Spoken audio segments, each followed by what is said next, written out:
You can see this coming, Michael, that he's already loose, and if you get somebody on your right side, especially off a turn 4 with that wind blowing, you're in trouble.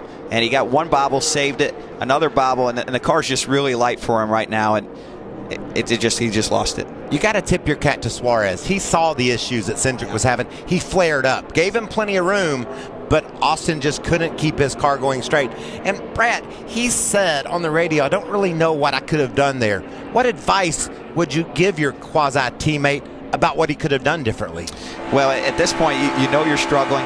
There's not a lot you're going to do other than just lift and give up spots and try to get it into the pit road and survive another lap and hopefully catch a break to work on your car. You know, a lot of times, Adam, when you're loose like that, you get tense and you start over-driving the car because you're so anticipating it's going to spin out on you, and that adds to your problems. I've often said you got to be strong mentally to be successful at this style of racing.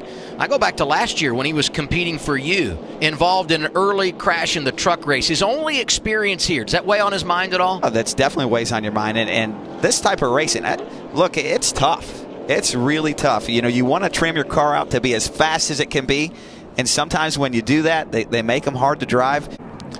Oh, he gets blocked late by the 16 of Ryan Reed. Definitely makes contact, pushes him underneath the yellow line. Now he's just trying to save it the best he can. That shows you how important the banking is, Michael, because without the banking, these cars will not keep the grip. And he slid right off the flat onto the banking. Did a great job saving it, too. Didn't look like there was much damage when he came back across the transition. Watch these cars. There goes Custer. Yeah, Jeff Green was the black and yellow 38 that came through there. Look at the 76 on the low side. Just fighting it. Gets on the high side of Hemrick. Not a lot of damage. 35 of Joey Gase, and the 86, that white and aqua car, that's Brandon Brown, who somehow drove through. Oh, the onboard with Ryan. This is going to be great. Oh, my goodness. You see him make contact with the 16, trying to miss him. Outside easy here. Easy. You're good right here. You're good. You're wrecking up top. Watch the double zero coming down.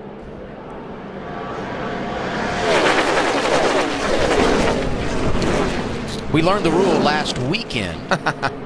And went below that double yellow line.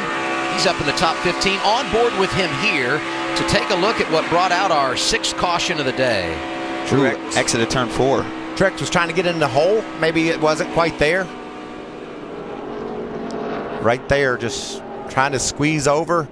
Smithley shut the door on him. Just what you're going to see now, huh, Brad? Towards the end of the race, you're just going to get more aggressive on the blocks, and I don't think Garrett was expecting Ryan to fill that hole. There wasn't much of a hole there, so he'll probably be a little frustrated with that one for sure. And look what happens to the 5 of Michael Annett. He gets a shove. You see Brandon Jones right behind Annett working the wheel in the 19. That was a nice job of driving.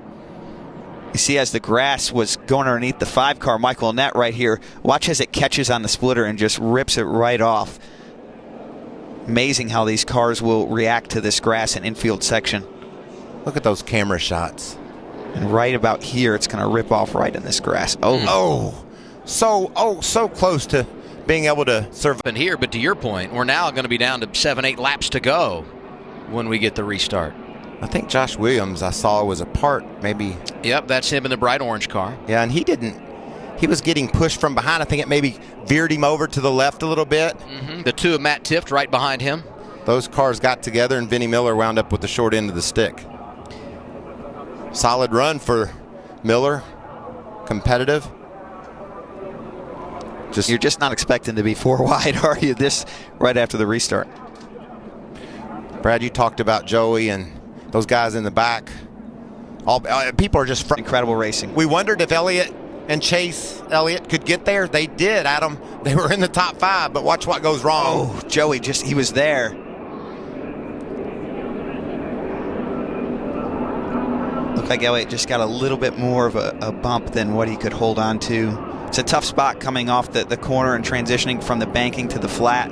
The cars are light right there, and it doesn't take much. See him wandering off the bottom there? That's not a good sign. It doesn't take much. This will be the 15th overtime finish for the Xfinity Series here at Daytona International Speedway. Not much help out the back, but they're rolling good in front on the bottom. 3 wide 10, bottom. Still green right now. So yellow is out. Yellow is out. Joey let Kyle go there. That was going to be big, but it definitely helped stack up the field and cause this spin right here. I just think Elliott Sadler couldn't. Eric Almirola. Kyle Larson goes up to block it, but he just can't sustain it. They're not up to speed. The cars aren't set in the rear, and it just huge spin, as you can tell. Looked like Chase at the very end got a push from Daniel, which actually turned him sideways. You can see they're only at 180 mile an hour, so the cars aren't at full speed right now. They're not set down in the racetrack. That makes them really easy to spin. We've seen contact like this earlier in the race, but at this speed, the rear heights in the car aren't set. They're not down in the racetrack. They don't have the downforce.